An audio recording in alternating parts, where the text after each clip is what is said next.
Hello friends, ఎట్లున్నారు అందరూ? మంచిగా ఉన్నారు అనుకుంటున్నాలే. ఏం లే, నిన్న సగంలోనే వదిలేసిన కదా ఆంటీల ముచ్చట. ఇవాళ సెకండ్ ఇన్సిడెంట్ చెప్తాను నేను.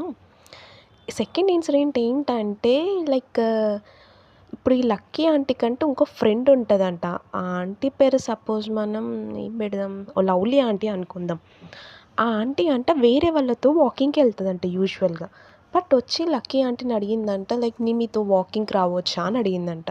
అప్పుడు లక్కీ ఆంటీ కొద్దిసేపు ఆలోచించి, వద్దొద్దు నువ్వు వాళ్ళతోనే వెళ్ళు, మేము కొంచెం స్పీడ్గా నడుస్తాం, మాతో మీరు మ్యాచ్ చేయలేరు అని చెప్పిందంట. అప్పుడు ఈమె ఏమనింది లవ్లీ ఆంటీ, వాళ్ళు అసలే స్లోగా నడుస్తున్నారు, స్పీడ్గా నడిచే వాళ్ళతో నేను వెళ్ళాలనుకుంటున్నా, అందుకే మీతో వస్తా అన్నదంట.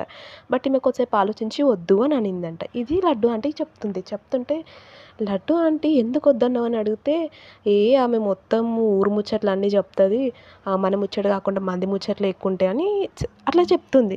నాకు అర్థం కానిది ఏంటంటే, చాలా సేపటి నుండి వాళ్ళిద్దరు మాట్లాడుకునేది మంది గురించే.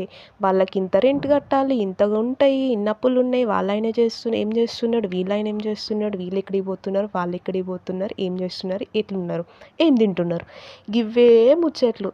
అసలు అర్థం కాదు నాకు. బాబోయ్, ఈ ఫార్ములా ఏందో.